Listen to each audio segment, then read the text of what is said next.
Your Toy Story 4 take was spot on. Thank you.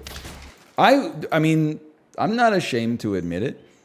My kid was watching Toy Story 4, or sorry, Toy Story 2, and they were getting closer to the scene where, like, you get Jesse's motivations.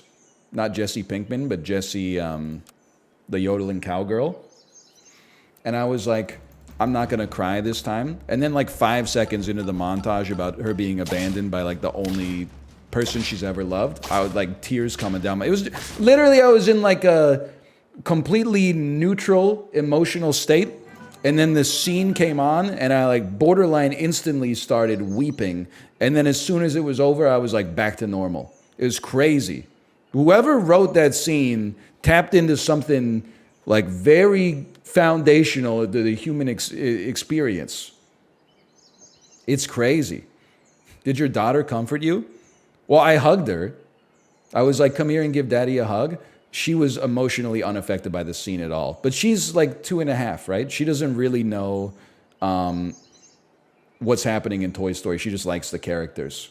And she knows some of the lyrics, or some of the quotes. Like she says, save it for the jury. And I said, what's that? And then she's like, that's what Mr. Potato Head says. Does it hit harder knowing your kid's gonna have toys like that? Actually, and I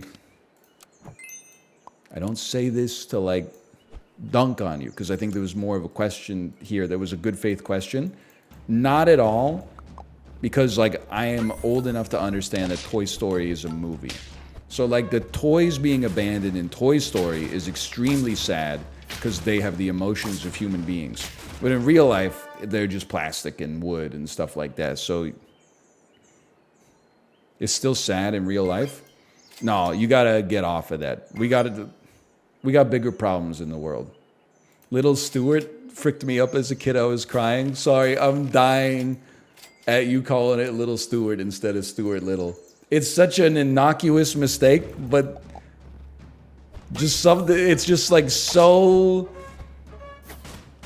I'm trying to figure out how to describe it, but the fact that it's like, it sounds so wrong to my brain is so funny.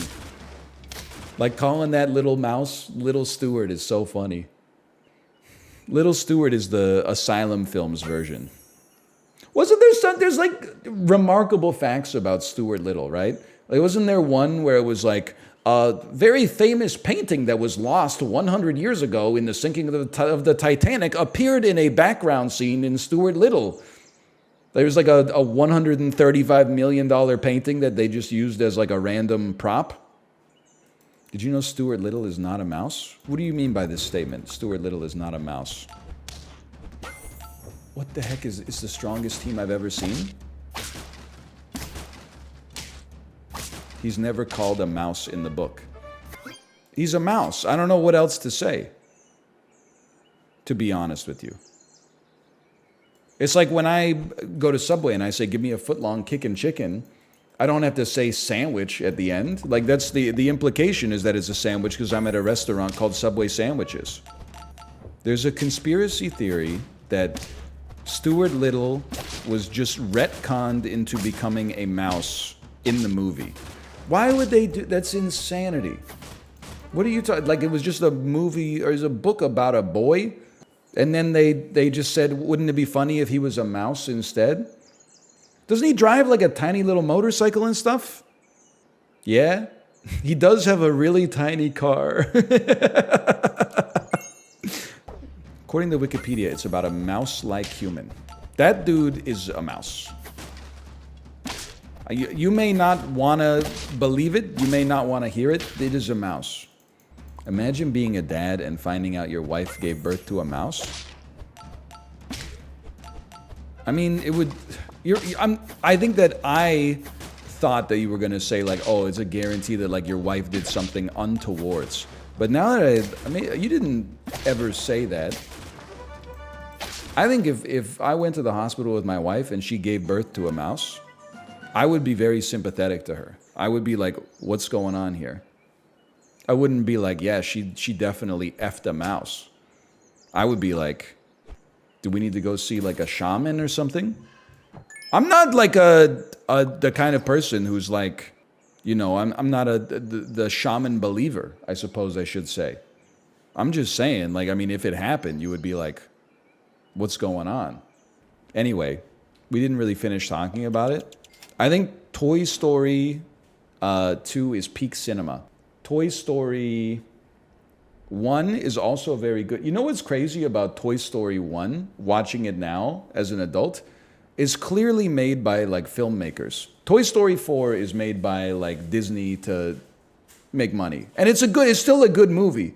But Toy Story 1 has like camera angles in it. It's not like just telling a story front to back. Like it has actual cinematography. Talented people worked on it. If any, my hot Toy Story take is actually that I may be required here in just a moment. I should pause it. I'll leave you. I can't pause it. It's a stream, but /marker for just a second. /marker delivery. Be back in just a moment. So I would say that my most controversial take about Toy Story is that Toy Story 3 is better than Toy Story 4, but simultaneously, Toy Story 3 is the most overrated Toy Story. Toy Story 4 is the worst Toy Story, but it's also the most underrated. People talk about Toy Story 4 as if it's like the movie has no redeeming value whatsoever. It's not true. It's still a good movie at the end of the day.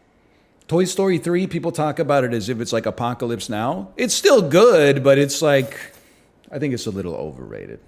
Everyone rates 4 highly. As someone who produced a viral Toy Story tweet this weekend, you are incorrect.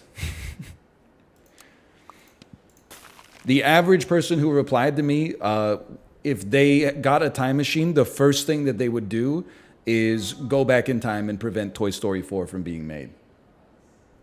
It is always emasculating when like people come to your house and they're like doing a real job that requires the use of your muscles and your brain. And then like I'm down here in my little goon cave talking about Toy Story 4.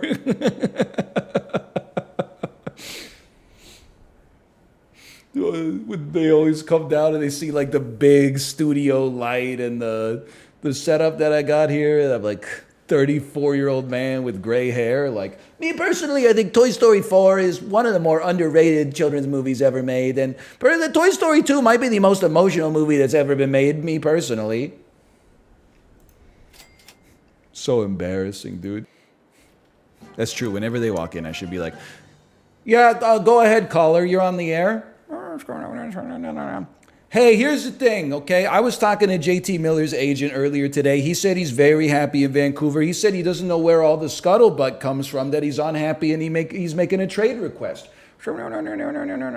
Listen, all of my contacts in the front office say that this core, sure, they've made mistakes in the past, but they're rebuilding the team with a winning culture from the ground up. The young guys are excited to be here. They got some old guys in there to mentor as well. They got some great locker room presences. And we're all looking forward to the next season. Okay, next caller. Go ahead, caller. You're on the air. Listen, you piece of crap.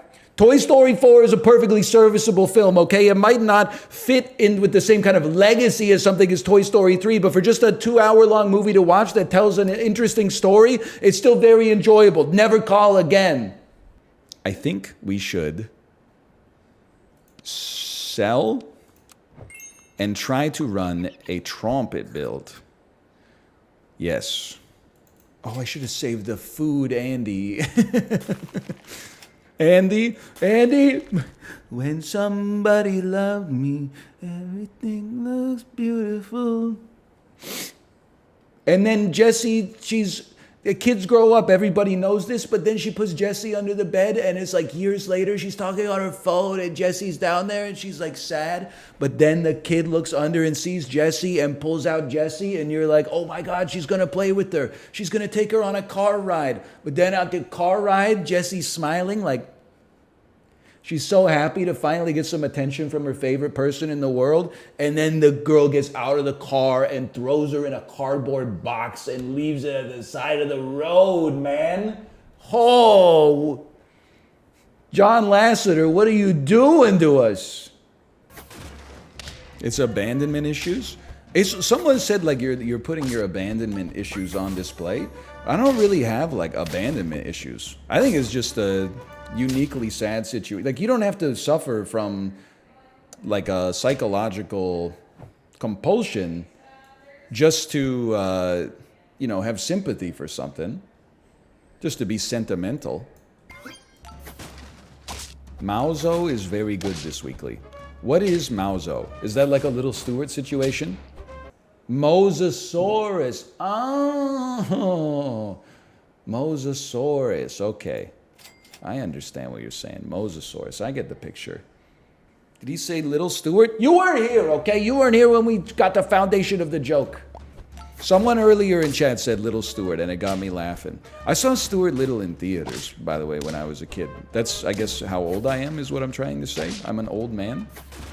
You know, I've told this story before, but it's always funny for me when I think back to like the kid who was the biggest badass in like our 6th grade class was humbled one day because we got the pizza order and they ran out of pepperoni slices, so he had to eat a supreme slice, which is like pepperoni with green pepper on it, and he started to cry. And even as a 12-year-old, I was like, not such a hard ass now, are you, idiot? You're saying like that's crazy that I'm making fun of a child, but I was a child at the time. I was even younger than he was. Anyway, moving on, I have a similar story about Stuart Little. I saw Stuart Little in theaters with my neighbor. Well, like my neighbor's kid who was my age. My neighbor's kid, even at like age 10, age 11, would get into fist fights at school. One time in 6th grade, the teacher told him, like, go to the principal's office. And he basically just went like, nah, that's not how I see that going down. So he just left the school. He just like, I mean, I don't know how to describe it in any other terms. Like he, rather than go to the principal's office, he just walked straight out of the school and walked like 15 kilometers home, which was a real problem because everybody was like, there's a 12-year-old kid missing. Anyway, so he was like a self-styled kind of hard ass, right? When I saw Stuart Little with him, because we were friends, virtue of proximity to one another, when I saw Stuart Little with him, dude was crying his eyes out. And it's an emotional movie, I get it, but like it's still really funny. But it just reminds you that like even, you know, like, if a kid's a badass, there's still like a little freaking kid, right? Encounter my ice block? Somebody's dead. Has countered my ice block. Somebody's trap card has countered my ice block. Guess they just countered my ice block. Oh yeah.